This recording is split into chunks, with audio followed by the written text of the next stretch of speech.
Ini yang cukup lama baru selesai karena saya tulis sejak tahun 2019 sampai sekarang belum selesai. Kenapa? Karena ada buku yang saya cepat saya mau terbitkan, saya mau rilis supaya credit point. Kalau yang tadi yang saya tulis itu bukan credit point. Buku yang saya tulis yang ada di toko-toko buku itu baru 2 yang beredar. Kalau yang lain banyak, sudah ada sekitar 5, tapi yang beredar baru 2. Hukum Kepegawaian Indonesia itu tahun 2019 terbit. 2021 yang terbit adalah manajemen kinerja efektif bagi pimpinan. Nah, itu sementara beredar sekarang. Tapi dia suara harus menulis, kalau tidak menulis tidak bisa naik pangkat. Karena perubahan profesi besar kredit poin yang dibutuhkan. Sehingga saya tulis itu.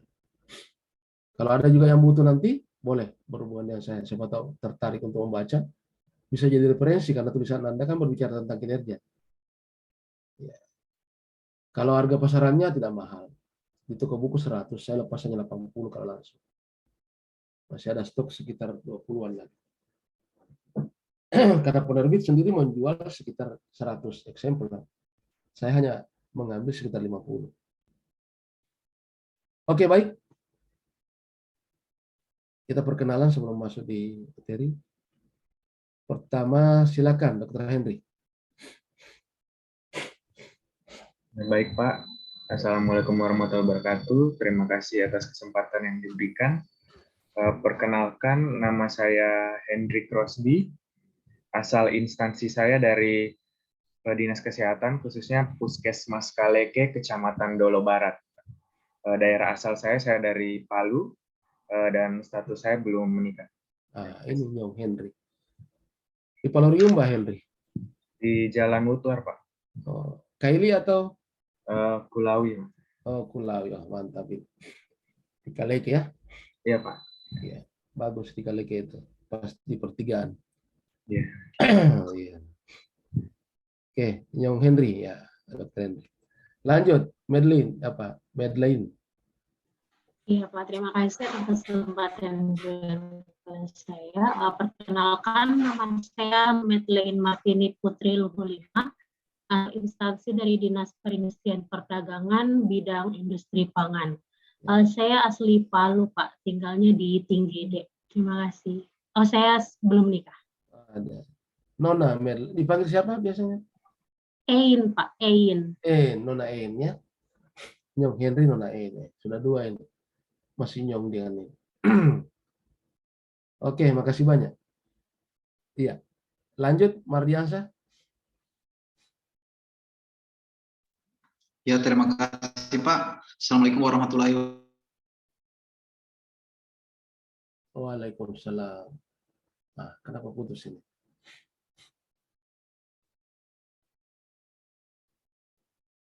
Iya, ada 2 saya lihat teman background ini lain ya. Coba backgroundnya dibenahi. Karena panitia akan memantau itu.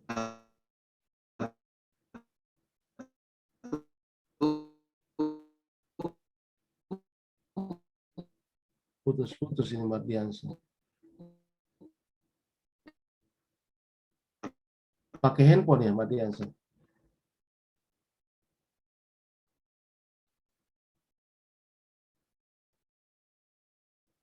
Terlempar.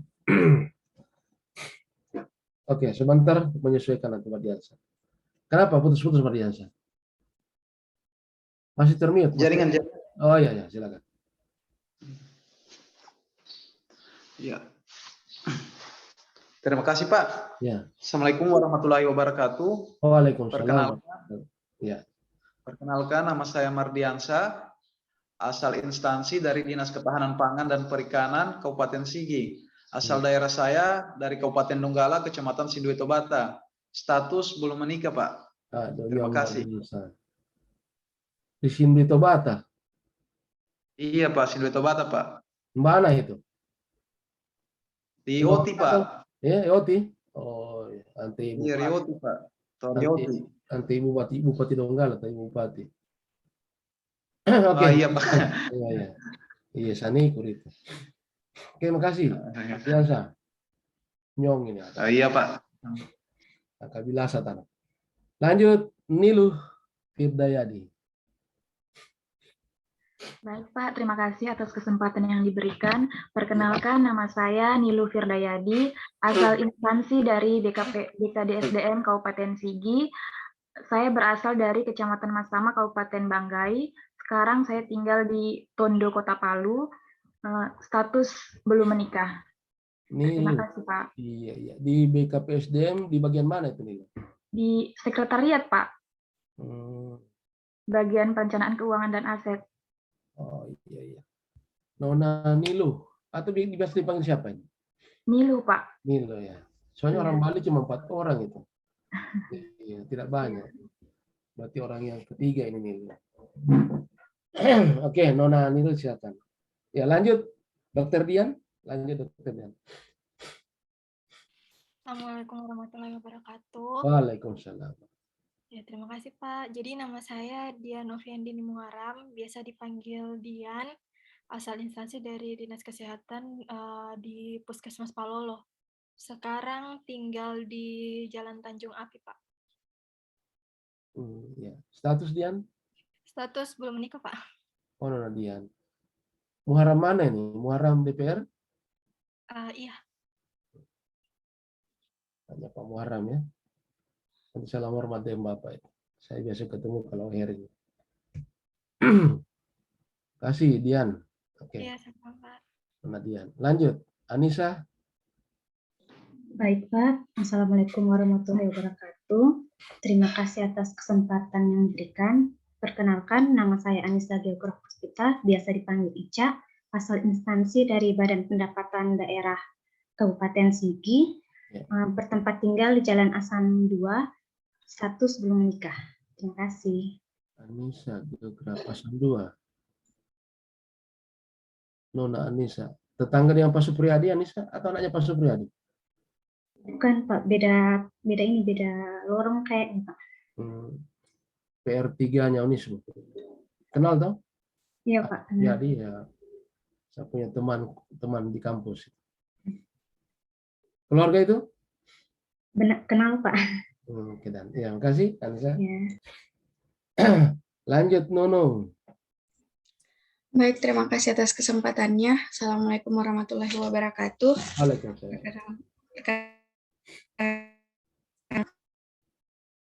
Ya, signal juga Nono. Terlempar. Kenapa Nono? Jaringan Pak. Ya. Di mana Nono sampai jaringan susah? Di Biromaru Pak. Coba. Nono Dari HP. Ya silakan. Ya, saya lanjut. Ya. Asal instansi saya dari Inspektorat Kabupaten Sigi. Asal daerah saya dari Bulukumba, Sulawesi Selatan. Status belum menikah. Terima kasih. Sama siapa di sini Nono? Sendiri Pak. Nggak ada keluarga di Sigi? Iya, enggak Pak. Banyak orang Bulukumba di sini gitu. Ada ketua KKS Bulukumba di situ juga. Jadi tinggal sama siapa dong? Nanti lulus baru ke Palu? Iya Pak. Kos di Biromaru. Bulukumba Kota, Kajang? Iya Pak. Di Bulukumba Kota. Di BTN 1 Pak. Tetangga dengan anak saya itu, Padli. Itu orang kesehatan, tapi dia sudah sekarang di Bima, tugas sana. Ada rumah di situ, sudah di situ. Oke, makasih banyak Nono. Iya Pak. Ya. Siapa lagi kan terlempar nih? Nilu sudah, ya nggak bisa. Evi, silakan Evi. Baik Pak, terima kasih atas kesempatannya. Perkenalkan, saya Evi Valentin, asal instansi dari Dinas Ketahanan Pangan dan Perikanan, asal dari Mamasa, Sulawesi Barat. Sekarang tinggal di Sigi, Desa Maranatha. Maranatha. Status Evi? Belum menikah Pak. Nona Evi. Siapa kepala dinasnya sekarang? Pak Andi Aco. Oh iya. Yang di Aco. Saya kira pensiun belum ya? Bagus beliau itu. Cuma ya banyak memberikan masukan karena orangnya suka menerima diskusi itu. Dan salam hormat saya, teman saya. Baik Pak. Oke, makasih Nona Evi. Saya kira Evi Dimas Samba penyanyi ini ya, bukannya? Mirip-mirip ya. Kalau Evi Mas Samba ini, wah untuk apa jadi CPNS banyak doi dia. Oke, makasih Evi. Lanjut, Afriawan. Ya, mohon izin Pak. Ya. Bismillah, Assalamualaikum warahmatullahi wabarakatuh. Perkenalkan, nama saya Muhammad Afriawan, biasa dipanggil Aping, asal instansi Dinas Ketenagakerjaan dan Transmigrasi Kabupaten Sigi. Alamat saat ini Jalan Asam 2, nomor 3C. Kemudian asal daerah Palu, Pak. Orang asal 2 memang. Sebelumnya di Biro, Pak. Di mana? Di Biro Maru, Pak.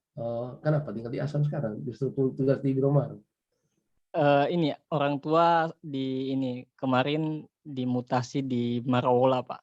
Tahun 2006, sudah lama. Jadi sudah lama pindah di sini. Sudah berkeluarga, Apin? Alhamdulillah sudah, Pak. Iya. Alhamdulillah, Pak Apin. Itu kan. Ya, makasih Apin. Ya, Pak. Siap, Pak.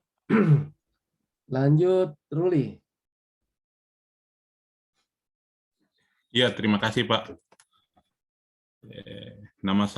Perkenalkan nama saya Ruli Febriansa, Sarjana Hukum, asal instansi Inspektorat Kabupaten Sigi, fungsional pengawas pemerintahan urusan pemerintahan di daerah. Asal daerah saya dari Donggala, Pak, cuman sudah tinggal di Palu, dari Pantai Barat. Pantai Barat baru. Di Dampelas, Pak. Kalau orang tua di Sirenja, cuman orang tua perempuan di Dampelas. Di Dampelas ya aku. Jadi, Ruli sudah berkeluarga, Ruli? Alhamdulillah sudah, Pak. Alhamdulillah. Calon inspektur. Yes. Allah. Oke, makasih banyak, Ruli. Ada lagi? Masih ada yang belum perkenalan tadi? Sudah semua? Saya belum, Pak. Siapa? Ade Afrian. Ade, ya, silakan. Baik, terima kasih untuk kesempatannya. Perkenalkan, nama saya Ade Afrian Siburutorong. Alamat instansi saya di Dinas Perpustakaan dan Kearsipan Kabupaten Sigi. Asal saya dari Medan, Sumatera Utara. Sekarang saya tinggal di Bora. Status belum menikah. Terima kasih. Nona Ade. Panggil Ade atau Afri? Panggil Ade biasanya, Pak. Orang Medan, Bah. Bagus. Masih ada? Soalnya terlempar-lempar tadi. Oke, baik. Makasih banyak, teman-teman. Iya. Kita pelan-pelannya. Jadi mengawali, saya ingin berdiskusi dengan teman-teman tentang apa sih sebenarnya coaching agenda itu. Jadi kalau coaching agenda itu kita awalnya bertukar pengalaman. Bagaimana pengalaman teman-teman selama mengikuti pembelajaran agenda 1, 2, dan 3. Sudah ada bayangan ketika diajak oleh fasilitator agenda 1 untuk mengidentifikasi isu kontemporer, baru masuk kepada isu instansi, sudah dikasih tugas seperti itu. Ya, berarti sudah mulai paham Sudah, Pak. apa itu yang namanya tapisan, ya. Tapisan yang digunakan apa biasa? APKL dan WSG. APKL dan WSG. Apa itu APKL?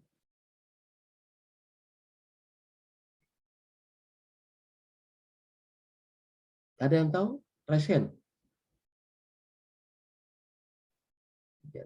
Analisis tapisan yang menggunakan kriteria apa itu APKL? Aktual. Aktual itu terjadi, benar-benar terjadi. Semakin aktual, semakin tinggi scoringnya. Jadi kita gunakan scoringnya. Iya, jadi Likert scale. Biasanya kita gunakan 1 sampai 5. Kalau ada yang mengatakan harus, tidak. Cuma biasanya.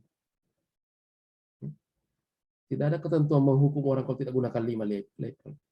Cuma biasanya. Problematik, masalahnya kompleks, saling terkait. Semakin kompleks, semakin tinggi nilainya. Scoring ini. Kehalayakan, banyak orang yang menerima dampak.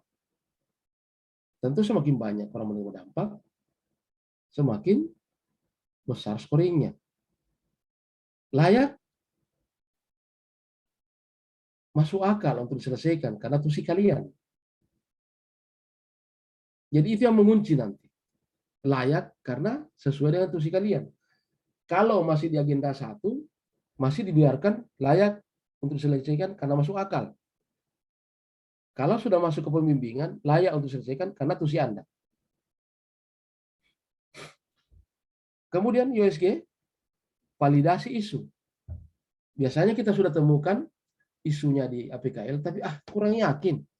Atau ada yang sama scoringnya. Kita lanjutkan dengan USG. Kalau saya Indonesiakan, GMP. Gawat, mendesak, dan pertumbuhannya. Urgensi itu terkait dengan tingkat kegawatan. Nah, ada 2 dokter di sini. Kalau di waktu gawat itu, kalau hubungannya dengan penyakit itu akut. Jadi kalau nggak akut, berarti pengaruhnya besar ya. Seriusness itu seberapa waktu dibutuhkan untuk menyelesaikan. Dibutuhkan untuk supaya cepat selesai. Semakin butuh waktu cepat, semakin tinggi seriousness. Grow. Daya rusaknya, kalau dibiarkan. Pertumbuhan kerusakannya. Semakin cepat menyebar, semakin cepat merusak, semakin tinggi nilainya. Nah, dilanjutkan lagi di USG. Dilihat tadi, apa benar yang kita pilih itu. Pak, kalau berbeda dari APKL dengan USG, saya katakan USG yang dipakai.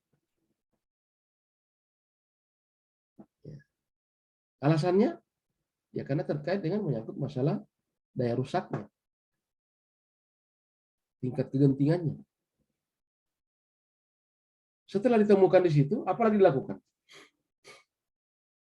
Ada yang tahu? Menganalisis penyebabnya, Pak. Nah, menganalisis penyebab isu itu. Biasanya isu itu pernyataan negatif. Boleh enggak? Isu itu pernyataan positif? Boleh. Tapi biasanya kita pakai ke negatif. Kalau misalnya meningkatnya penderita penyakit tuberkulosis, itu kan berarti positif. Tapi nilainya negatif.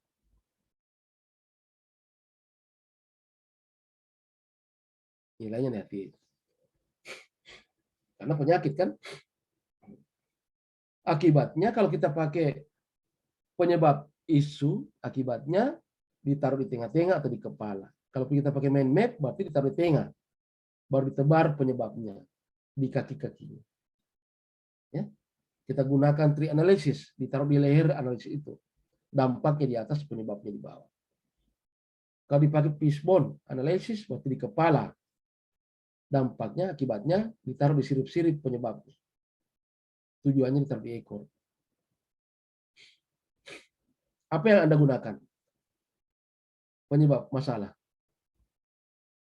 Kalau kemarin yang diajarkan Pak pakai fishbone. Oh iya, siapa yang mengajarkan? Pak Yamin yang ajarkan. Oh iya. Fishbone, boleh. Kalau ada yang mau pakai yang lain, boleh. Yang penting tahu ya.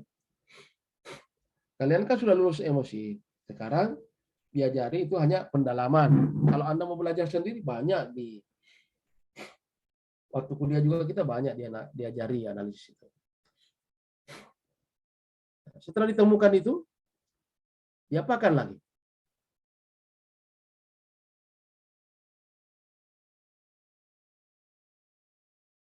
Dibuat gagasan pemecahan isu.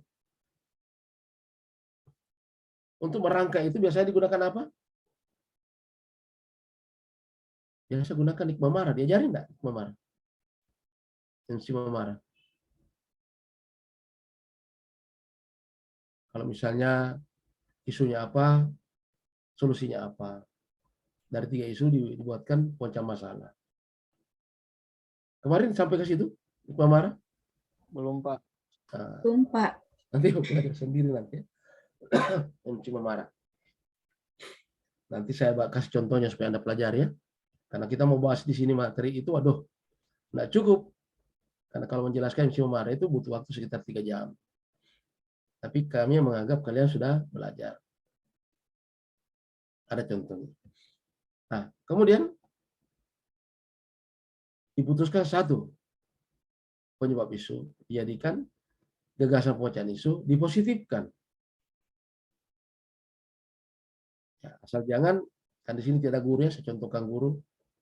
Rendahnya si belajar siswa. Pelajaran matematika pada kelas 7. Karena kalau mengangkat isu itu kan harus ada lokus dan fokus. Ya. Atau kalau kesehatan, rendahnya kepatuhan pasien untuk pasien penderita hipertensi. Tidak harus meningkatkan kepatuhan, tidak harus optimalisasi kepatuhan, boleh bahasa lain. Saya menghindari kata optimalisasi dengan peningkatan untuk keselamatan teman-teman. Apa kira-kira dampaknya kalau kita pakai optimalisasi atau peningkatan? Ada yang tahu? Karena terlalu luas, Pak, pembahasan. Satu, luas. Apalagi? Kedua, bisa terjebak kalian. Karena apa judul kalian, itu yang diuji. Saya biasa menguji di kabupaten, ketika orang mengangkat peningkatan atau optimalisasi, biasanya selesai di judul dia. Kalau di rancangan, tidak terus. Karena saya tanya, Anda mau tingkatkan berapa? Andaikan saya tarik sebuah deret, angka 1 sampai 9, posisi sekarang di angka berapa? Anda mau optimalkan di angka berapa? Dia bilang 4, Pak. Saya mau naikkan 9. Oke, kita ikat kontrak. Kalau Anda tidak capai 9, berarti Anda tidak lulus. Wah, gawat, Pak. Saya iya. Kan Anda berjanji, kan?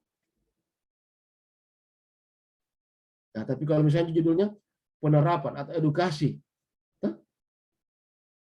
Edukasi kepatuhan pasien dan keluarga pasien minum obat hipertensi.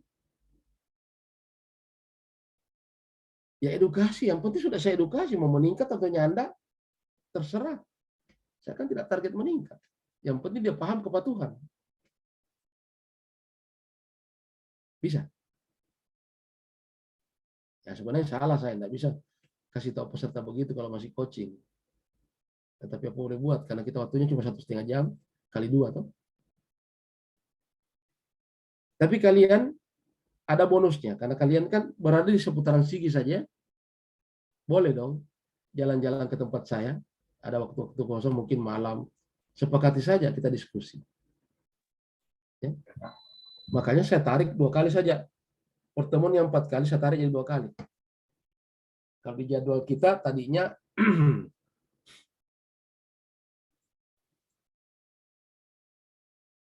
kita di tanggal 1 dengan tanggal 7, saya jadikan 1 kan. Di tanggal hari ini. Kemudian tanggal 12 dengan tanggal 14, saya tarik ke 12. Sehingga waktu tanggal 7 dengan tanggal 14, silakan Anda menggunakan, mau ketemu langsung, silakan. Tinggal kesepakati. Mau sore-sore atau malam-malam. Kalau pagi biasanya ada mengajar saya. Sore gampang, misalnya ada jadwal kampus, saya pending saja. Karena yang utama adalah ini pekerjaan saya. Kalau di kampus kan sampingan. Jadi bisa kita ketemu. Akan kita bisa latihan diskusi. Sengaja saya gabung begitu supaya kalian ada waktu untuk lebih banyak kita berdiskusi. Di WA Group kita bisa diskusi. Tapi kalau butuh ketemu, ya kita ketemu. Kalian mau ke rumah saya boleh. Ya, cuma kalau ke rumah saya ada syaratnya. Tidak boleh bawa oleh-oleh yang sifatnya gratifikasi. Ya, kita buka-bukaan saja. Kalau Anda bawa kue yang mau dimakan bersama, boleh. Tapi kalau Anda bawa makanan misalnya 10 bungkus untuk saya dan keluarga, tidak boleh. Itu gratifikasi. Kita buka-bukaan. Karena pernah terjadi bimbingan saya di Sigi, yang dia habis diskusi, pulang dia, nanti di sana pada WA saya, maaf Pak, tolong lihat di belakang pintu pagar ada saya titip. Oh dia titip pisang satu tundung. Nah, saya mau kejar dia rumahnya di Rantikala. Saya tidak tahu alamatnya, kalau sama bonceng ke sana, mau bawa kasih pulang. Ya. Karena dampaknya ya jangan sampai Anda berharap dengan pemberian itu saya bisa mengambil keputusan bertentangan dengan kewajiban. Tidak. Minta maaf. Saya sarjana hukum, master hukum. Bukan tidak butuh, bukan. Ketika suatu saat kalian sudah lulus, baru pas ketemu Dr. Henry, aduh, Opa, ayo Opa, kita minum-minum kopi di kafe. Oh, boleh lah. Ya saya terus terang, bimbingan saya ada dokter di Undata. Begitu saya pas kebetulan sakit, saya lupa. Karena saya kan ada batu di empedu, batu di ginjal. Sudah habis mau di laser, tidak jadi pas ke sana. Yudhistira namanya, dia bilang, Opa, kenapa Opa? Saya bilang, karena tidak bisa terbang sakit ini. Dia bilang, mari Opa, saya tangani. Saya bilang, minta maaf nak. Yang saya ajarkan tidak seperti itu. Antiran saya nomor 14, yang dilayani baru nomor 4, 10 orang lagi. Dia kasih tahu asistennya di situ, dia balik apa namanya, saya cuti. Saya izin cuti, saya layani Opa. Dia bilang, Opa saya tidak melanggar karena saya keluar. Saya bukan dokter di sini. Saya cuti 3 jam. Layani Opa. Saya luar biasa. Saya tidak tahu berterima kasih bagaimana dengan kalian. Dia bilang, saya bisa begini Opa karena Opa yang bantu. Saya bilang, tidak juga. Saya hanya kebetulan punya suara dan tidak. Banyak kesan yang saya terima. Oke lah. Karena Tuhan yang lebih tahu menggerakkan hati orang. Ya saya lanjutkan tadi itu ya. Terpaksa itu pisang itu saya bagi-bagi dengan tetangga. Supaya kalau gratifikasi bukan cuma saya yang gratifikasi, tetangga juga. Nah, kita melatih mental kita ya. Jangan. Karena saya biasa di kampus juga begitu. Ada fakultas tertentu biasa ditaruh uang 200 di amplop. Saya tolak. Karena jangan sampai kalian lulus, pasti menganggap, Pak Dokter cuma 200.000 saja lulus kita. Pas tidak lulus, hama sampai hati betul. Padahal saya kasih 200. Tidak ada yang benar. Padahal tanpa kalian kasih apa-apa, kalian pasti lulus. Insya Allah. Kenapa? Yang penting kalian ikut aturan. Insya Allah lulus. Cuma saya tidak menjanjikan juara ya. Saya tidak menjanjikan juara. Kalian bisa masuk 40 besar, luar biasa. Tapi toh kalau kalian punya nilai bagus, jangan ditolak. Ya kita kesepakat loh. Kita kontrak. Saya tidak menjanjikan kalian jadi juara. Tapi saya membantu kalian agar bisa membantu diri sendiri, bisa lulus. Karena hilangkan di benak kita bahwa kalau ikut lasar pasti 100% lulus. Tidak ada jaminan. Di Sigi sekarang kan sudah ada yang tidak lulus 1 orang. Sudah ada toh? Sudah ada yang di blacklist 1 orang. Melihat data, sudah ada. Kemarin awal-awal dari Latsar ini, 2018 atau 2019. Dari Parigi itu kan ada 7 orang. 9 orang dikasih mengulang. Sigi sempat itu. 7 orang yang bermasalah, setelah diperbaiki tinggal 4 orang. Tapi alhamdulillah tidak ada bimbingan saya. Bimbingan teman lain. Jadi bukan menakut-nakut ya. Tidak. Makanya hati-hati. Karena banyak faktor yang dinilai. Bukan cuma sekedar ujian. Bukan. Yang sangat berpengaruh itu faktor perilaku. Kenapa? Ya karena kalian kan menerapkan nilai-nilai ya. Ingat. Jangan ada berpikir, kan ada diskusi katakan yang penting kita kerjakan. Enggak. Kalau PIM, kalau PKE, PKP, PKA mungkin. Yang penting aksi perubahannya ada. Karena dia tidak berdasarkan nilai. Artinya bukan utama nilai. Kalau kalian utama nilai. Kegiatan itu adalah wadah tempat melekatnya nilai. Ya, makanya pembimbingan saya itu agak lain. Kita bicara tentang nilai, bukan bicara tentang pekerjaan. Pekerjaan itu wadah tempat melekatnya nilai. Ketika Anda melakukan itu, nilai apa yang Anda terapkan? Maksudnya begitu. Itu ya, teman sekalian. Oke. Yang kami mau informasikan juga kepada teman-teman bahwa kegiatan ini yang kalian lakukan adalah modelnya kan ada 3. Klasikal, blended, dan darurat learning. Klasikal itu dulu, di instant atau darurat learning itu pada saat pandemi. Nah, sekarang kita blended. Kalian sudah lulus emosi, kita sekarang distance learning. Habis distance learning ada namanya pembelajaran klasikal. Kalau tidak salah saya di klasikal, saya tidak hafal. Mungkin kita ketemu di agenda nilai-nilai dasar PNS. Tanggal 25 kalau tidak salah saya bawakan. Agustus.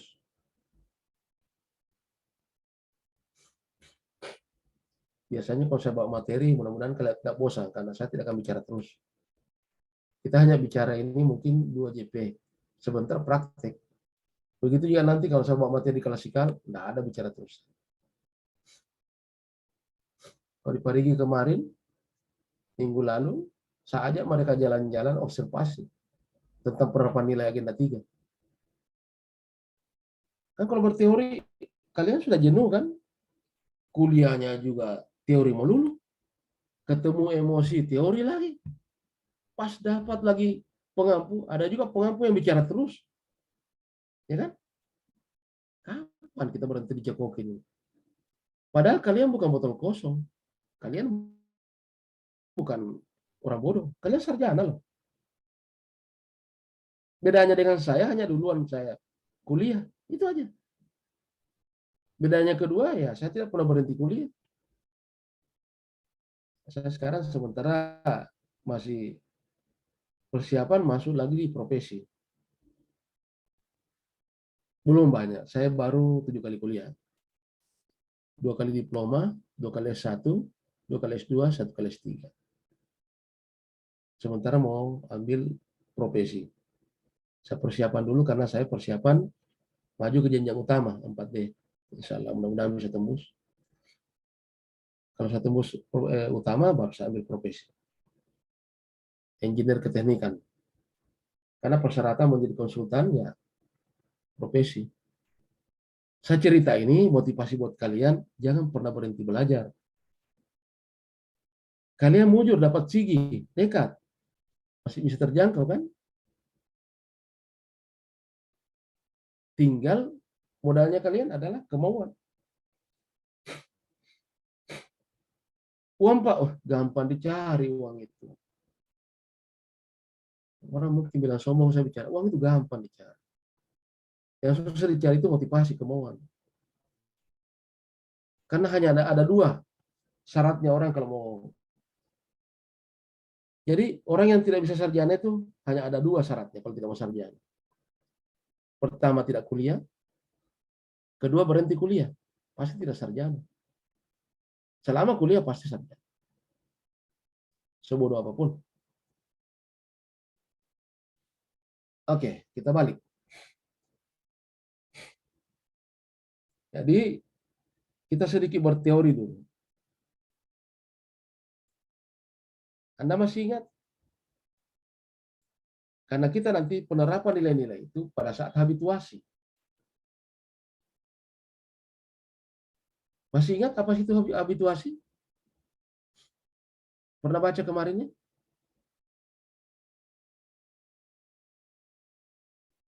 Bicara isu sebentar, isu ya, sebentar.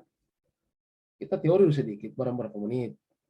Pasti sudah berpikir, Pak ini kenapa itu dibahas? Kita mau bicara isu, tunggu, sabar. Jadi, habit itu proses pembiasaan atau dengan sesuatu menyesuaikan supaya menjadi terbiasa, terlatih. Tentu yang kita lakukan adalah bersifat intrinsik pada lingkungan kerja kita. Menciptakan situasi atau kondisi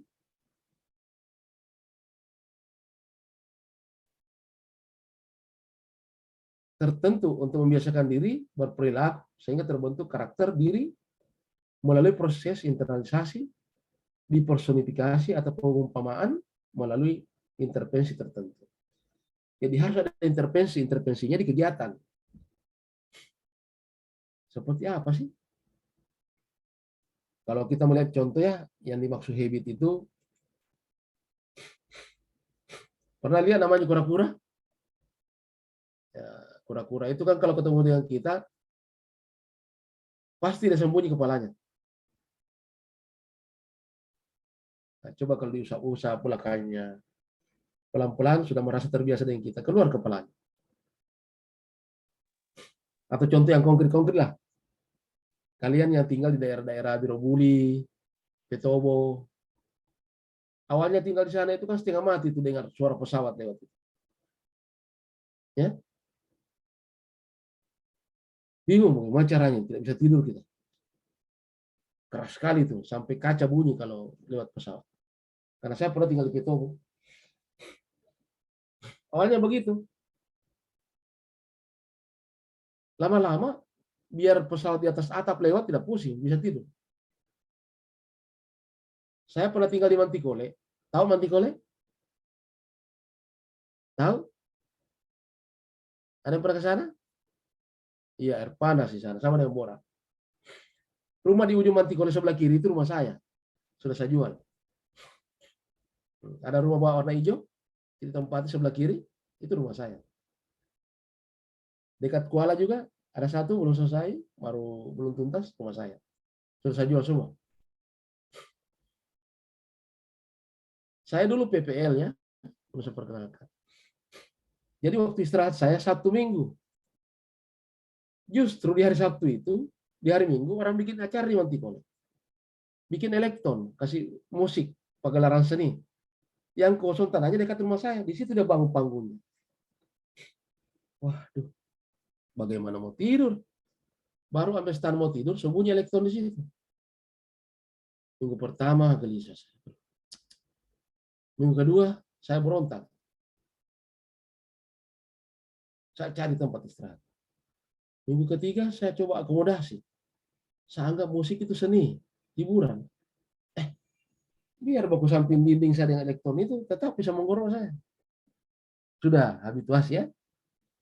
Saya kira contohnya cukup. Nah, seperti ini diharapkan teman-teman. Menjadi habit pekerjaannya. Seorang dokter ketika pertama mengenali pasien itu, lama diperiksa Pak Dokter Henry. Iya Pak. Saya ini flu, disuruh tarik nafas, nafas. Tarik nafas. Toki-toki lagi ke sana kemari. Biasanya kadang-kadang melirik buku Pak Henry ya. Masih lihat bukunya. Karena belum habit. Tapi karena kita sudah jadi dokter keluarga, lama-lama masih duduk saya di mukanya, dia tanya, Bapak, gejalanya? Demam, pasti flu lagi. Kasih resep. Tidak perlu lagi toki-toki macam-macam. Paling 1-2 kali tarik nafas. Karena sudah habit, kadang-kadang baru duduk saya, kasih resep. Baru lihat mukanya, mata sudah menjadi kecil. Saya kepala lagi opa ini. Ini resep. Sudah habit. Makanya penting namanya riwayat kesehatan bagi dokter. Ya. Kenapa penting itu? Ya karena dia mau tahu perkembangan kesehatan kita. Catatan kesehatan kita itu apa-apa penyakitnya selama ini. Jadi batuk itu kan tidak satu obat, banyak macam obatnya, tergantung. Kalau batuk karena masuk angin lain, batuk karena stres lain, ya. Ada batuk stres, Pak Dokter? Ada. Ada orang batuk karena stres, termasuk opa ini. Karena banyaknya pekerjaan langsung batuk-batuk. Nah di sebelah juga ada peserta latsari itu batuk juga dia. Karena sampai jam 3 bikin tugas. Tadi malam jam 2 jalan-jalan di muka kamarnya, masih bicara toki-toki. Tidur nak tidur. Belum selesai tugas, saya tidur sudah. Tidak akan selesai tugas itu sampai. Ya, jangan cerita kesibukan. Ya. Kalau waktu sholat, ibadah, silakan ibadah. Jangan alasan masih banyak kerjaan. Ya. Kalian percaya enggak? Belum ada orang selesai pekerjaannya baru meninggal. Belum ada. Rata-rata orang masih banyak pekerjaan. Kalau tidak percaya, coba datang jalan-jalan di kuburan. Baca papan namanya orang itu. Kalau ada yang Anda kenal, coba ingat apa pekerjaannya orang itu. Baru bayangkan, selesai enggak pekerjaannya sampai meninggalnya? Tidak. Sementara bekerja dia meninggal. Kemarin saja kita punya DPR itu, sementara antar laporan jatuh dia. Untung masih selamat. Jadi jangan pernah berpikir pekerjaan selesai. Duluan kita punya hidup selesai daripada pekerjaan. Jadi jangan pernah berharap, saya mau istirahat kalau selesai pekerjaan. No. Saya kalau jam 10, kata pekerjaan ada atau makan ada, baring. Tidak ada alasan, baring. Istirahat. Lupakan itu, orang bilang dunia gini, bos. Ya makanya alhamdulillah, saya ya dibanding teman-teman lain, bukan juga puji diri. 58 tahun masih stabil. Masih bisa lari-lari di lapangan wali kota sampai 7-8 kali. Putaran. Masih bisa single drive ke Makassar pulang pergi. Parigi 3 hari sama ngajar, 3 hari pulang pergi. Bawa mobil sendiri masih bisa. Caranya bawa mobil gampang. Kalau capek, parkir di muka masjid tidur. Gampang. Pura-pura singgah di warung Lalampa, basandar, pesan makanan baru tidur. Nikmati dulu. Oke. Itu namanya habit ya. Oke. Seperti apa sih sebenarnya yang kita harapkan aktualisasi ini? Nah, kita sudah mulai masuk. Oke, sudah ada berpikir?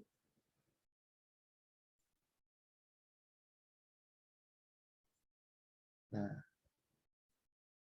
urutan kegiatan kita sebenarnya kira-kira seperti ini.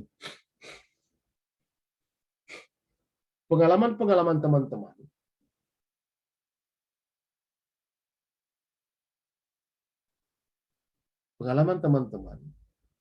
kita lewat sudah 2 JP ya,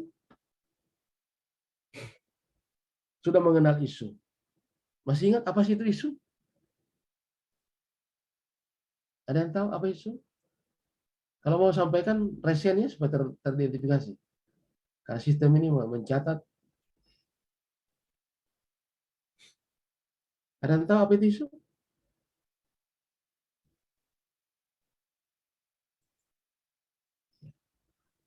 Kalau kita berbicara isu, jadi isu itu adalah subjek penting yang didiskusikan atau diperdebatkan orang-orang. Ketika Anda berbicara tentang masalah, Anda mengacu pada bagian yang sangat penting untuk dipertimbangkan, diskusikan. Karena masalah itu diakibatkan oleh isu yang tidak diselesaikan.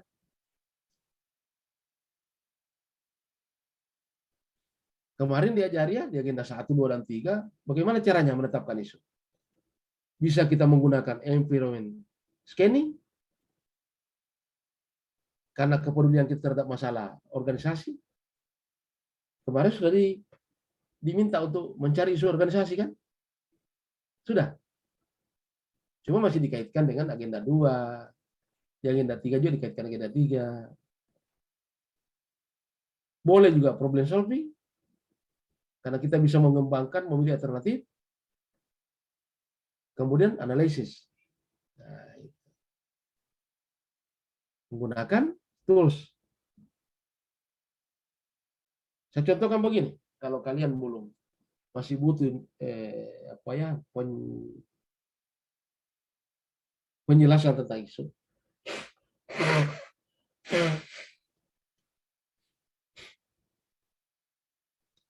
Jadi pernah sebuah hotel, ada satu hotel yang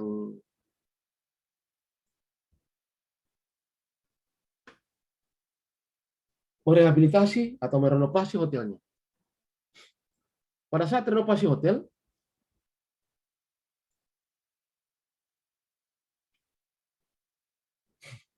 para pengunjung hotel itu keberatan. Keberatannya kenapa? Kenapa kita punya hotel ini lambat sekali anunya. Lift itu lambat.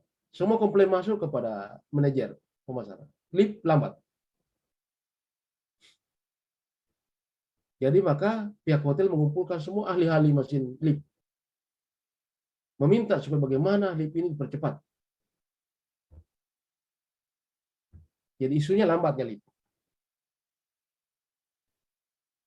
Ternyata hasil kesepakatan dari para teknisi, dia mengatakan semua lift yang sama kapasitasnya, sama kecepatannya. Tidak bisa dipercepat. Aduh. Bagaimana caranya dan? Maka pihak hotel meminta kepada karyawannya memikirkan bagaimana caranya menyenangkan orang supaya tidak keberatan kalau lift lambat. Solusinya tidak selamanya teknis. Ada seorang psikologi yang bertugas di bagian pemasaran menawarkan jasanya. Saya bisa, Pak. Lah, kalau kau bisa, kenapa kau tidak lakukan? Bilang, berikan kesempatan saja. Jadi psikologi itu mencoba mendesain lift itu, dia bikin wallpaper, dia kasih gaga wallpapernya, dia bikin parfum otomatis yang menyemprot sendiri dalam kapasitas berapa detik. Dia bikin di situ tempat request lagu, ada musik. Misalnya kita request lagunya Pasha Ungu, muncul, baru kita klik OK, menyanyi. Coba. Kata-kata mutiara, kata penting di lift itu banyak yang sesuai dengan trennya anak muda sekarang. Gambar-gambar TikTok banyak. Pokoknya rame lah. Gagal lift. Launching. Sampaikan kepada pengunjung. Bisa digunakan lift. Hari pertama sudah masuk lagi komplain. Liftnya terlalu cepat. Sampai hari ketiga dicoba lift terlalu cepat. Apa yang membuat lift cepat? Tidak ada perubahan kecepatan lift. Hanya suasananya dibikin nyaman. Yang bikin terlalu cepat, belum sempat merequest selesai lagunya, sudah sampai dia di lantai 12. Nah, gambaran yang kita dapatkan bahwa tidak semua persoalan diselesaikan secara teknis.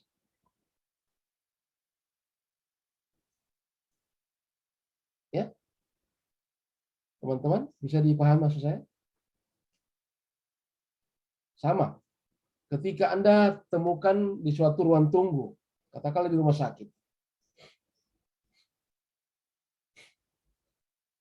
Kalau rumah sakit susah contohkan karena sudah gak bagus. Ada sebuah ruang tunggu di kantor camat. Yang kita lihat antri sekali berjubel orang kalau ingin mendapatkan BLT. Bantuan langsung tunai. Ya, meregistrasi. Sementara ruang tunggunya di situ, ibu-ibu kasih yang menyusui, bergabung dengan bapak-bapak yang merokok. Saya pernah mengalami juga, ada kursi sofa satu, susah diduduki, karena di situ ada tumpahan coklat, susu coklat, di sudutnya bulu-bulu kucing banyak, di lantai banyak puntung rokok. Apakah ini sebuah isu? Sebuah masalah? Iya. Pasti orang tidak nyaman, apalagi tidak ada AC-nya, tidak ada kipas angin. Kalaupun dikasih kipas angin, terhambur itu puntung rokok. Pasti orang tidak merasa betah, tidak nyaman, menggerutu. Gagasannya biasanya bukan membuat cepat itu pelayanan, tapi coba kalau Anda masuk di pelayanannya di Garapari misalnya, atau di bank, lama kita nunggu tuh, karena tak terasa sudah 2 jam. Tapi kenapa tidak terasa? Karena kita begitu masuk, disambut oleh tawaran ramah, satpamnya kita, polisi yang tadinya angker di jalan, tiba-tiba di situ, santun, mari Pak, ada yang bisa dibantu? Diperlihatkan format yang mau diisi. Adem, dingin di situ. Baru ada parfum yang keluar. Begitu kita mendekat, masih jauh sudah dia sapa. Saya pernah merasa GR sekali. Mat pagi Pak Mutar, ada yang bisa dibantu? Saya merasa dikenal. Padahal kemampuannya melirik papan nama itu. kita merasa nyaman karena disebut nama. Mari Pak Mutar, ada yang bisa dibantu. Yang menyapa juga parfumnya begitu harum.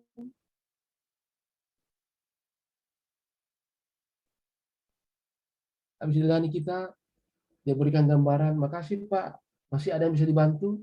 Luar biasa. Penerapan nilai harmonis, penerapan nilai nasionalisme santun. Ya. Dia gunakan nilai Smart ASN, literasi digital, karena dia dengan mengisi buku tamu kita digital, terbaca di sana namanya kita.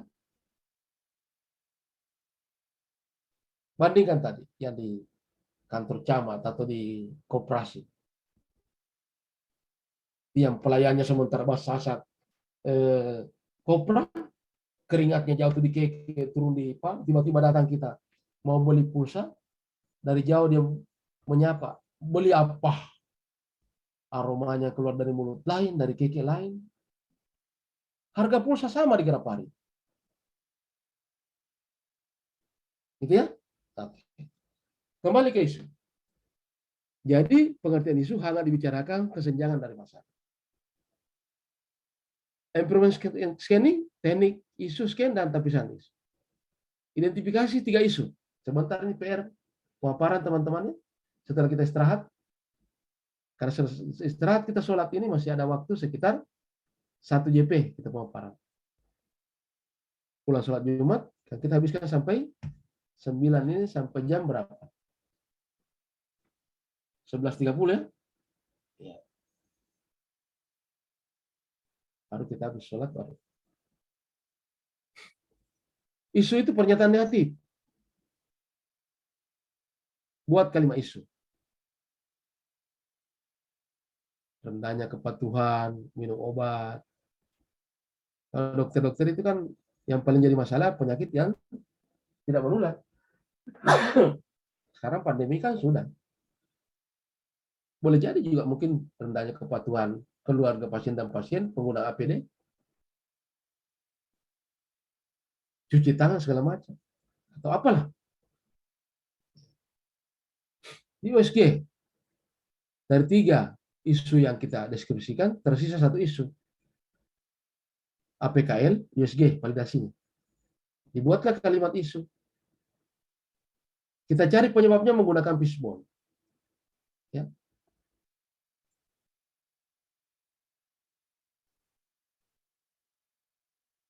Kemudian, setelah sudah dapat itu, konsultasikan dengan mentor. Pak, susah Pak ke sana, jauh kantornya saya. Saya lagi di ini. Pakai WA kan? Hari gini masih ada alasan susah. Sempatkan. Nah, setelah kita dapatkan penyebab isu, kita cari gagasannya, baru kita konsultasikan dengan mentor. Kenapa ada Nikma marah? 3 gagasan, itu yang dikasih mentor, yang mana dia pilih. Ingat, jangan coba-coba tidak konsultasi dengan mentor, jangan sampai nanti mentor di forum seminar, dia bantai kita. Kalau perlu ide Anda nanti di forum ya disampaikan bahwa ide ini telah dikonsultasikan dengan mentor dan mentor sangat mendukung. Setelah mendapat persetujuan mentor, maka kita susunlah kegiatan 4 minimal. Sebentar kita sampaikan model kegiatannya apa saja. Dari 4 kegiatan itu, setiap kegiatan disusun tahapan kegiatannya minimal 3 tahapan kegiatan. Kegiatan itu dilihat keterkaitannya dengan agenda 1, agenda 3. Misalnya kegiatan konsultasi dan mentor. Terkait dengan agenda 3 apa? Manajemen SNK atau Smart ASN? Kemudian dilihat keterkaitannya dengan penguatan visi misi daerah. Visi daerah dan misi keberapa yang lebih dekat dengan tugasnya?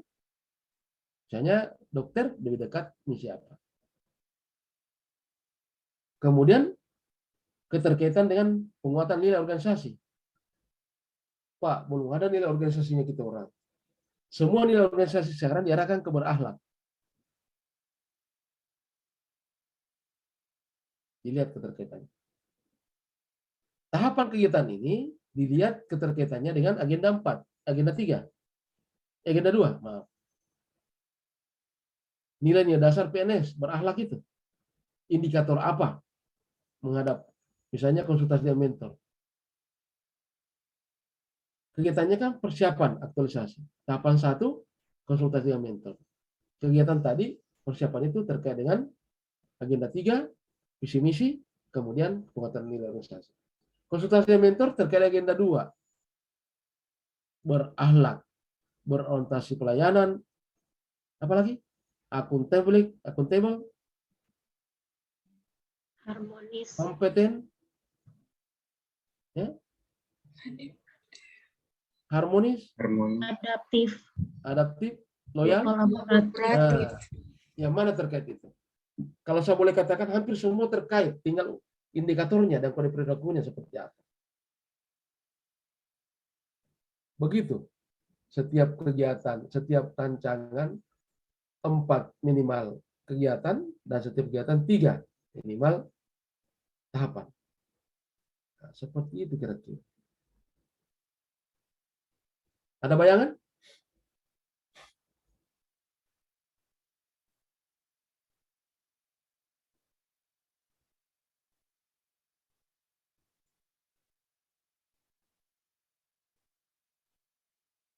Materi saya kan sudah saya taruh di anu. Seperti ini yang mau diisi nanti. Ringkasan aktualisasi. Kegiatan, tahapan kegiatan. Jadi kegiatan di atas, tahapannya di bawah. Supaya kegiatannya relevan dengan output, keterkaitan substansi mata pelatihan, dan seterusnya. Tahapannya terkait dengan agenda 2. Seperti itu.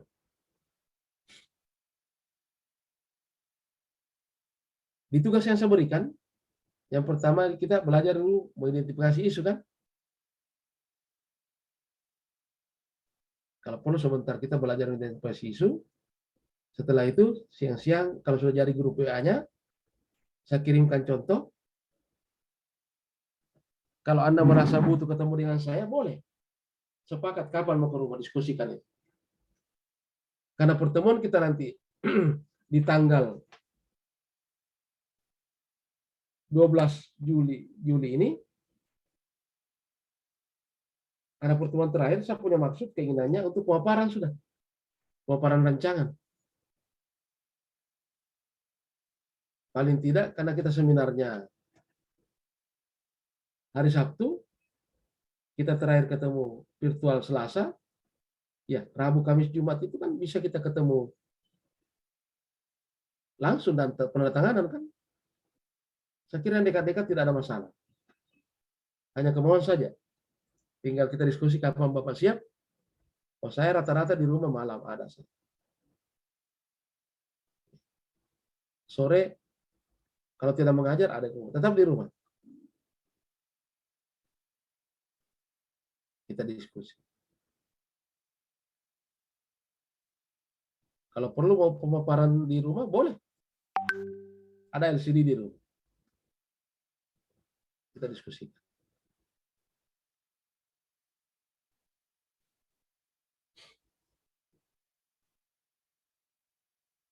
Seperti itu teman-teman.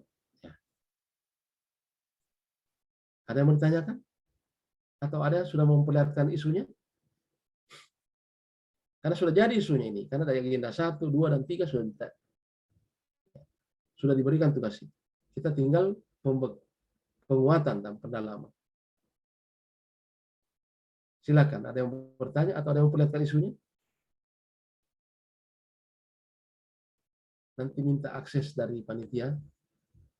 Saya kan salah satunya co-host. Saya bisa memberikan akses kalau ada yang mau presentasi, memperlihatkan.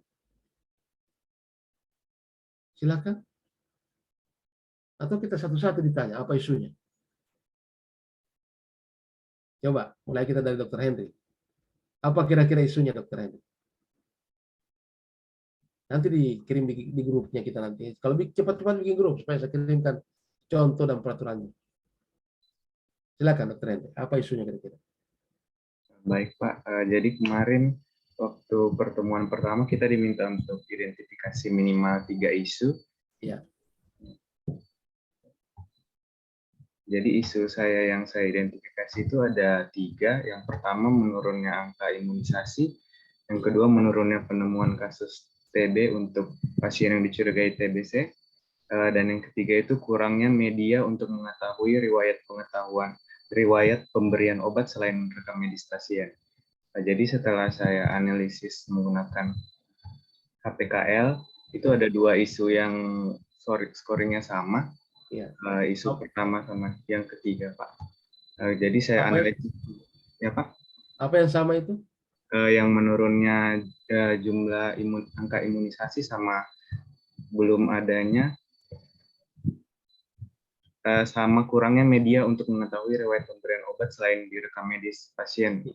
Ya, jadi begini, kalau kita ini sebelum lanjutnya, kalau kita ingin mendapatkan isu secara objektif itu usahakan FGD. Jadi ada beberapa teman-teman kita diskusikan di kantornya kita, meminta pendapatnya supaya jangan kita keliru, jangan sampai kita punya pendapat agak subjektif, tapi anggaplah objektif. Silakan lanjut Pak Dr. Hendrik. Setelah di USG? Jadi saya USG lagi, jadi saya dapatkan itu yang belum ada media lain untuk mengetahui riwayat pembelian obat selain rekam medis pasien, Pak. Jadi kalau berdasarkan keadaannya, memang di puskesmas saya itu untuk riwayat pemberian obat hanya tergantung pada rekam medis. Sedangkan pelayanan itu biasanya dilakukan di posyandu dan pospindu. Kebanyakan pasien lebih banyak datang ke sana dibandingkan datang ke puskesmas. Nah di sana itu tidak ada rekam medisnya, jadi hanya dicatat di resep. Itu pun resep kadang setelah dipakai hilang, jadi tidak ada buku pegangan khusus untuk mengetahui obat apa yang sudah diberikan, dosisnya berapa, terlebih yang pasien-pasien yang menggunakan obat rutin. Seperti itu. Belum ada media. Iya Pak. Yang selain rekam medis yang mencatat untuk riwayat pemberian obat yang sudah diberikan sama kontrol dari pasien tersebut. Kalau kita bahasakan lain, karena berarti Pak Dokter ingin membuat media. Iya. Biasa kita terjebak belum adanya media, membuat media. Ada bahasa lain yang disebutkan sampai kita media ini kan kalau kita bilang belum ada media, seolah-olah ada pesan sponsor bahwa kita bikin media. Tapi belum teridentifikasinya atau kurangnya informasi tentang apa. Sehingga dibutuhkan media. Apa kira-kira bahasanya lain? Apa akibatnya kalau tidak ada media? Kalau akibatnya yang pertama Pak, karena tidak ada media untuk menyimpan, untuk menuliskan riwayat pengobatan sama kontrolnya pasien itu. Jadi pada saat pasien datang berikut, kita tidak tahu, yang pertama kita tidak tahu dosis dan obat yang sudah dikasih apa. Kalau yang di posyandu sama di puskesmas, kalau yang di posyandu sama di pospindu Pak. Jadi misalnya dia dengan pasien hipertensi, obatnya dengan saya kasih bulan ini. Nah kemudian pada saat bulan depan dia datang lagi, saya tidak tahu obatnya apa, pasiennya sendiri lupa obat apa yang sudah dikasih. Jadi tidak ada catatannya. Kira-kira dibahasakan bagaimana itu? Kurangnya informasi atau sulitnya mendeteksi apa? Nah, sehingga solusinya pembuatan media untuk dalam rangka itu. Kan begini, untuk teman-teman semua ya, bagus sekali ini. Nah, cuma jangan sampai kita, sebenarnya ini satu per orang ya, tapi tidak apa-apa lah, teman-teman. Jangan sampai kita terjebak. Kalau ditanya, kalau dari dulu tidak ada media, kok bisa?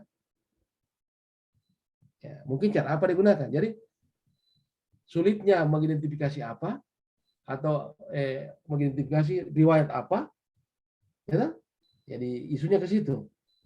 Kalau tadi itu kan sebenarnya mendekati solusi, kurangnya media, langsung kita buat solusinya penyiapan media. Itu kan seolah-olah pesan sponsor. Sama kalau saya katakan tidak adanya Lifebuoy yang dipakai mandi, baru pembelian Lifebuoy, itu kan pesan sponsor. Tapi sulitnya membersihkan pada saat mandi, solusinya menyiapkan sabun cuci, berarti kan tidak pesan sponsor. Oh ya. Betul itu anunya. Tapi kita bahasakan lain supaya jangan ada kesan bahwa memang dipersiapkan membuat media. Nah, ini pemarahnya nanti ketika sulitnya mengidentifikasi riwayat penyakit atau apa, nanti solusinya kan menyiapkan media untuk menyimpan data itu dan mengidentifikasi. Nah, Iya, Pak. jadi tidak terkesan bahwa ada plus minus, tidak terkesan bahwa sudah disiapkan memang untuk media. Ya, jadi bagus sih tadi. Cuma tinggal ada diubah sedikit bahasanya supaya tidak terkesan plus minus. Oke. Nah, nanti dibuat itu ya, karena kemungkinan kita siang nanti dipaparkan, diperlihatkan, ya. Analisanya dulu. Baru setelah itu baru sama kali bagaimana membuat kegiatannya. Oke, makasih Pak Dokter. Baik Pak, terima kasih. Aman. Madeleine? Bagaimana Madeleine? Ada? Iya Pak, jadi ada beberapa masalah kemarin yang sudah sempat diidentifikasi. Ya. Yang pertama itu Pak, rendahnya kualitas hasil produksi olahan pangan oleh IKM. Jadi di perindustrian itu Pak, jadi kita berkunjung ke beberapa IKM begitu, salah satunya IKM bawang goreng, dan dari 5 IKM yang kami kunjungi itu 4-nya hasil produksinya tidak bagus Pak, tidak baik kualitasnya. Apa jadi tadi saya mau angkat rendahnya apa? Rendahnya kualitas hasil produksi olahan pangan. Oke, satu. Kedua? Ya. Yang kedua itu ketidaksesuaian antara database di kantor dengan di lapangan perihal IKM hasil olahan pangan. Jadi seperti contohnya kalau di database di kantor itu alat mesin yang ada di IKM itu sudah lengkap, sudah ada semua. Sedangkan setelah kita terjun lapangan ada sekitar 1-2 IKM yang ternyata belum ada mesin pressnya, belum ada mesin screeningnya gitu Pak. Berarti sulitnya pendataan atau tidak validnya data di lapangan. Iya. Oke. Ya, itu. Kedua, ketiga? Yang ketiga belum ini Pak, belum ini lagi kalau yang ketiga, karena yang dari dua itu yang paling sering ditemui di lapangan soalnya Pak. Jadi mesti 2 itu yang di. Ya minimal 3 lah.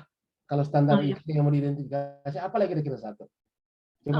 Satunya mungkin ini Pak, pelaku usaha yang mereka kan jauh sekali Pak, ada di daerah Jawa Barat yang sampai di bawah kaki gunung itu Pak. Jadi untuk misalnya kan ada untuk bawa data IKM mereka ke kantor biasanya itu terkendala sama transportasi gitu Pak. Itu yang juga. Jadi jauhnya jarak tempuh. Ya, jauhnya jarak tempuh. Koordinasi ya? Iya. Para IKM. Nah, berarti kan kalau yang mana terpilih kira-kira? Belum dicoba? Yang masalah 1 Pak. Apa itu?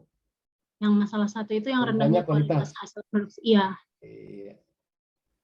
Jadi kalau Madeleine ini biar masalah 1 bisa dibawa 3-3 ini isunya. Iya Pak. Ya bisa saja peningkatan edukasi peningkatan kualitas ini dan pendataan. Dalamnya ada kan pertama pasti mencari data dulu. Iya benar betul. Iya. Berarti 3-3 dibabat itu. Sama dengan dokter tadi. Satu masalahnya itu pasti kita bisa 3-3 kita kena itu. Tinggal caranya nanti. Oke, aman. Nanti dibuat ya. Sebentar kita coba ditayangkan. APKN sampai kepada tugasnya kita sebentar. Ketemu setelah jam 1. Pemaparan memperlihatkan itu model analisanya. Ya, di situ saya bekali tugas. Usahakan sebentar sudah ada WA grupnya. Ya, jadi 108.1 Coach Opa, begitu aja. Baik.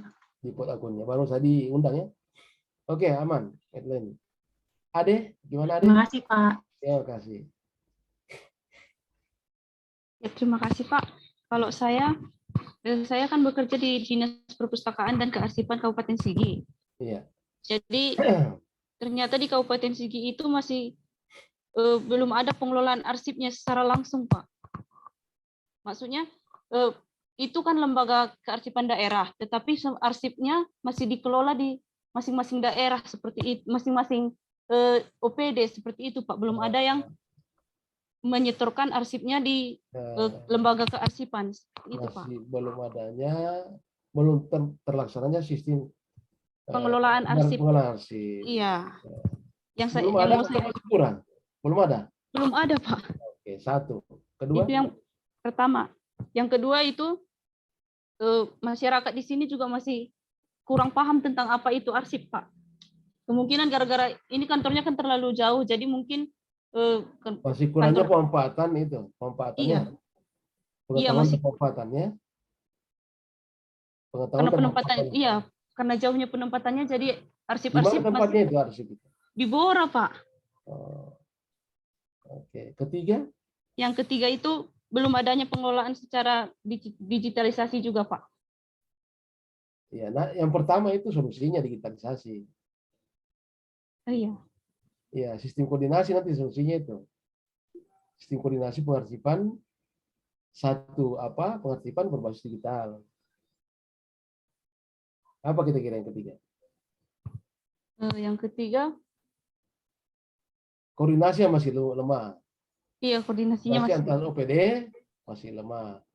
Jadi masih kurangnya pengetahuan dan sistem koordinasi antar OPD. Bisa? Iya, Pak. Coba dibikin nanti. Iya, baik, Pak. Terima kasih, Pak. Iya. Kasih Ade. Nilu? Iya Pak, terima kasih. Kalau di bidang saya ada beberapa isu. Yang pertama yaitu terbatasnya kompetensi SDM aparatur terkhusus di bidang keuangan. Terus yang kedua yaitu belum optimalnya pemahaman SDM dalam pengaplikasian sistem. Terus yang ketiga yaitu masih adanya keterlambatan dalam pembuatan SPJ. Dari tiga isu yang paling dominan yaitu masih adanya keterlambatan dalam pembuatan SPJ, Pak. Sering terlambatnya. Isu tiga itu? Iya, Pak. Isu 1, 2 apa? Ulangi, isu 1, 2. Yang pertama yaitu belum terbatasnya kompetensi SDM terkhusus di bidang keuangan. Ya. Terus yang kedua yaitu masih belum optimalnya pemahaman SDM dalam pengaplikasian sistem, Pak. Ketiga, yang terpilih? Yang ketiga itu masih adanya keterlambatan dalam pembuatan SPJ. Yang terpilih itu? Iya, Pak. Yang terpilih yang ketiga? Iya, Pak. Oke. Nanti dibuatnya bisa jadi nanti solusinya ya edukasi atau coaching edukasi, coaching klinik, penyusunan laporan kan keuangan. Iya, Pak. Sehingga memberikan peningkatan kompetensi sudah itu. Sekaligus tidak akan terlambat lagi itu. Penetapan penjadwalan.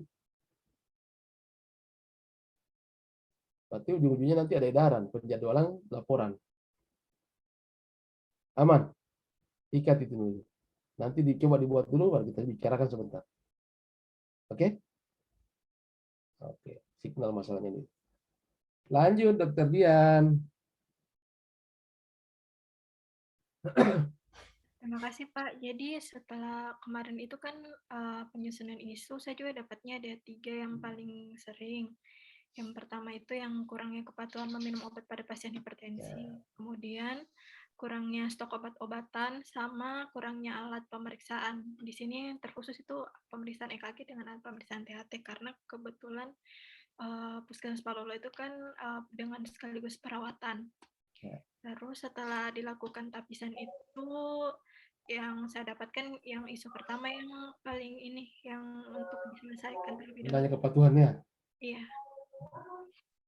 Ya, karena saya tahu itu, kenapa saya tahu? Karena saya juga pasien hipertensi. Paling sering lalai kita. Sedikit lagi sebentar, lupa itu. Nah, boleh, bagus itu. Nanti dibuat. Ya kira-kira apa gambarannya, Dr. Dian, solusinya itu? Jadi kan kemarin sempat cari ininya juga, Pak, penyebabnya. Penyebabnya itu ada pertama karena kurangnya edukasi. Kemudian juga edukasi ini kan selama ini Pak Lolo jarang ada dokternya, Pak. Selama ini ada dokter tetap, kadang lebih sering, lebih lama kosong. Jadi selalu obat itu pasti ke bidan desa. Sementara kalau saya tanya-tanya sama bidan sama perawat, mereka juga enggak pernah ada untuk pengedukasian tentang hipertensi. Karena kan kalau yang turun, kalau misalnya kayak acara posyandu kan memang harusnya ada untuk edukasi, tapi untuk materi yang hipertensi itu juga enggak pernah. Jadi selama ini hanya ketika pas pengobatan saja. Itu pun enggak pernah dijelaskan seperti apa pengobatannya seharusnya. Saya senang ini Dian tugas di Palolo. Pasti tidak pindah-pindah karena justru bapakmu itu paling keras kalau hearing orang itu. Harus kembali ke tempat tugas. Sekarang bos Muharram ini kita tuntut bos, karena beliau ini kalau hearing orang dia tuntut kembali ke tempat tugas. Saya bangga ada arahnya. Paling nanti itu edukasinya Dian, edukasi dan sistem coding, edukasi keluarganya, sistem checklist. Yang perlu mengingatkan keluarganya. Kalau saya pengalaman saya ini ada di kalender saya. Jadi saya kan pasien. Jadi setiap pagi saya saya cek tidak ada boleh pegang kalender saya. Saya kalau sudah saya centang berarti sudah minum obat saya. Kalau belum, belum. Kan minumnya saya cuma pagi dan sore. Nah, itu. Jadi sederhana tapi tidak bisa dipandang enteng. Karena ketika lalai kita 2 kali saja lalai minum obat itu fatal itu. Saya hipertensi sejak 2011, alhamdulillah sampai sekarang. Jadi kalau mau dikarungkan itu obat, ya kira-kira kalau karung-karung plastik yang 25 kilo so ada kayak bisa minum obat. Ya. Tapi karena saya orangnya patuh, disiplin memang. Kalau saya keluar daerah, yang pertama saya bawa kantongan obat saya. Pakaian nanti gampang dibeli. Obat saya, ada obat saya yang tidak bisa dibeli, tidak dijual di desa-desa. Saya pernah di Morowali, kalau cerita, hampir pulang hari itu karena tidak obat saya. Ada jenis obat saya yang untuk pembersih batu ginjal itu, namanya Nitrolit. Itu tidak ada dijual sekarang, karena obat dulu.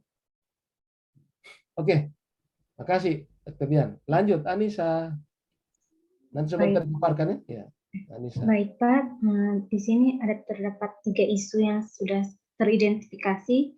Ya. Yang pertama itu sulitnya mengidentifikasi data diri wajib pajak.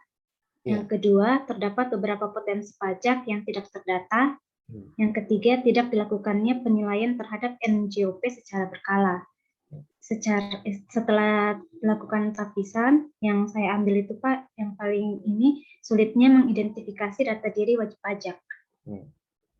Kira-kira Nisa, gagasan pemecahan isu ini seperti apa itu? Ini dilakukannya pemuktahiran data, jadi pada saat pendaftaran wajib pajak itu mendaftarkan dirinya, harus ada beberapa syarat-syarat wajib yang perlu ini Pak dibawa seperti NIK, KTP-nya itu harus dicantumkan juga penomor NIK-nya.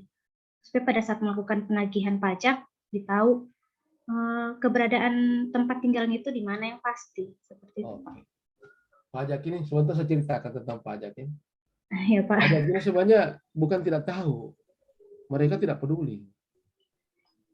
Tapi nanti kalau Anissa jalan-jalan ke namanya Doli di Surabaya, Gang Doli Surabaya dulu itu tempat mucikari. Sekarang di sana tempat industri. Jadi pajak di sana tidak ada alasan orang tidak bayar pajak di Doli, karena ada satu aplikasi yang namanya e-kios. Semua urusan kita tidak boleh langsung ini, harus mendaftar di e-kios itu kayak ATM. Kenapa pajak harus dibayar? Syaratnya tempelkan bukti pajak Anda. Tanpa bukti pajak Anda tidak layani. Jadi tidak ada alasan tidak bayar pajak di sana. Cuma memang menjangkau ke sana sulit tahun ini, tapi bisa jadi jangka menengah, jangka panjang. Kalau disepakati semua urusan harus membuktikan dengan bukti pajak, itu edaran pemerintah. Tidak ada orang tidak bayar pajak. Tapi komitmen kita tidak akan ada pelayanan tanpa bukti pajak.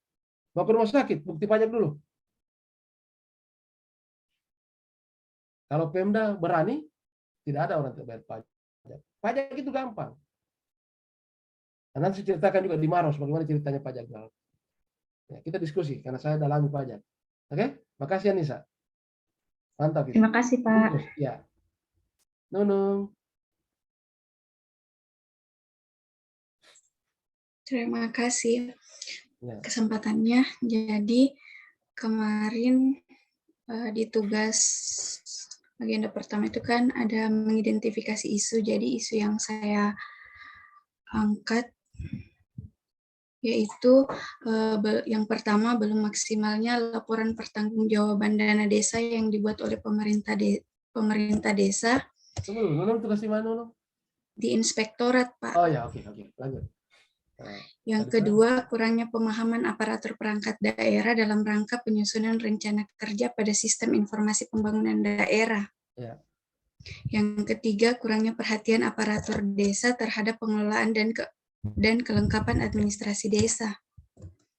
Tunggu, yang ketiga boleh saya koreksi? Boleh, Pak. Yang perhatian, minat. Ya? Minat. Ya, jangan sampai kita tergiring teori perhatian apa sih? Kalau teori minat kan gampang. Aman. Kira-kira solusinya, Nung? Yang mana terpilih? Yang dari ketiga isu itu yang paling dominan kurangnya pemahaman aparatur perangkat daerah dalam rangka penyusunan rencana kerja. Edukasi berarti. Rencana kerja pada sistem SIPD. Berarti edukasi penggunaannya itu ya? Iya, Pak. Tapi Pak, saya mau bertanya kalau masalah, kalau kan di kantor juga itu belum ada pengadaan nomor konsultasi resmi. Jadi kalau misalnya saya kira-kira seperti apa? Kayak misalnya ada nomor khusus sendiri, Pak, untuk kalau ada orang yang mau konsultasi layanan misalnya bebas temuan kah, supaya enggak setengah mati lagi naik ke Bora. Oh iya, bisa. Berbasis biaya itu pengadaan anggaran. Iya, Pak. Tapi masih mau konsultasi sama mentor lagi. Iya. Pak. Kalau dia pakai biaya banyak, jangan sampai Anda tidak bisa lakukan. Tapi kalau misalnya Anda bisa lakukan tanpa lakukan, bagus itu. Oke, aman. Nanti kita diskusi lagi. Iya, Pak. Ya. Terima kasih. Kasih lanjut. Apriawan. Ini sama ini. Inspektorat juga ada Apriawan? Bukan, Pak. Saya di Disnaker Trans, Pak. Dinas Ketenagakerjaan dan Transmigrasi. Iya. Apa itu Apriawan? Apa ya, Pak. Saya buka dulu. Yang pertama, Pak, mengenai program penempatan tenaga kerja, Pak. Di mana permasalahannya di sini belum optimalnya pemanfaatan bursa kerja online atau BKOL, Pak. Yang di mana masalahnya itu adalah kurangnya kedisiplinan aparatur dalam pelayanan peningkatan kesempatan kerja, Pak. Satu. Ya, kemudian yang kedua tentang program perencanaan tenaga kerja, Pak. Di mana permasalahannya adalah belum tersedianya dokumen perencanaan pengelolaan tenaga kerja, Pak. Faktor penyebabnya ini adalah kurang validnya data ketenaga kerjaan. Ketiga? Yang ketiga tentang mana sudah ini? Sedikit lagi ya, Anca. Selesaikan satu orang, Anca. Siap, Pak. Yang ketiga tentang ini, Pak, pekerja migran Indonesia asal Sigi yang masih banyak berangkat dengan jalur non prosedural, Pak, atau TKW ilegal kalau dulu sebutannya, sekarang PMI ilegal, di mana masalahnya itu penyebabnya adalah masih banyaknya agen-agen yang tidak resmi itu melakukan perekrutan kepada masyarakat di desa yang ada di Kabupaten Sigi, Pak. Oke, nanti kita cari solusinya. Sebentar kita habis Jumat baru kita diskusikan. Ada berapa orang lagi yang belum? 1, 2, 3, 4 lagi. Habis Jumat kita lanjutkan ya. Setelah itu baru kita pemaparan. Yang lain yang sudah didiskusi tadi itu boleh siapkan sudah alat analisisnya sampai fishbone ya. Baru kita lanjutkan. Ya, kira sudah ada Pak Anca ini. Waktunya juga sudah. Ya, makasih. Oke, terima kasih Pak Muhtar. Dengan demikian sesi kita untuk pertemuan pertama ini sudah berakhir Bapak Ibu. Namun setelah Jumat kita lanjut kembali, itu mengambil jadwal dari tanggal 7 nanti kita majukan menjadi hari ini. Kemudian sebentar kita masuk kembali. Kira-kira jam berapa Pak Muhtar? Jam 13.30 kah? Berhubung hari ini hari Jumat. Izin Pak, mic-nya masih mute. Bisa 13.30 supaya teman-teman mungkin masih ini Siap, boleh Pak. Iya, 2 toh? Iya. Harus selesainya jam? Kalau 13.30 itu selesai jam 15.00 Pak. Oh, boleh. Ya. Jadi itu ya teman-teman, supaya ada waktu kita ini pulang. Biasanya kita pulang dari Jumat sudah jam 1. Ya kan? Iya. Tinggal dulu lah, Hancak boleh? Iya, siap Pak. Oke, makasih banyak teman-teman sekalian. Kita lanjut jam 13.30 insya Allah. Kasih banyak perhatiannya, mau kurangan kita lanjut jam pemaparan tadi ya. Kasih. Iya. Saya Siap, kembalikan Pak. ke Anca. Assalamualaikum Iya. warahmatullahi wabarakatuh. Waalaikumsalam warahmatullahi wabarakatuh. Waalaikumsalam warahmatullahi wabarakatuh. Oke, untuk sekarang Bapak Ibu dapat rehat sejenak. Untuk Bapak Ibu yang mau tinggal di ruangan saya persilahkan. Untuk yang mau live juga saya persilahkan. Cuma saya minta sebelum pukul 13.30 sudah standby kembali di dalam Zoom meeting ini. Ya, sudah di Zoom. Baik. Dengan demikian saya akhiri. Assalamualaikum warahmatullahi wabarakatuh. Waalaikumsalam. Waalaikumsalam. Waalaikumsalam warahmatullahi wabarakatuh.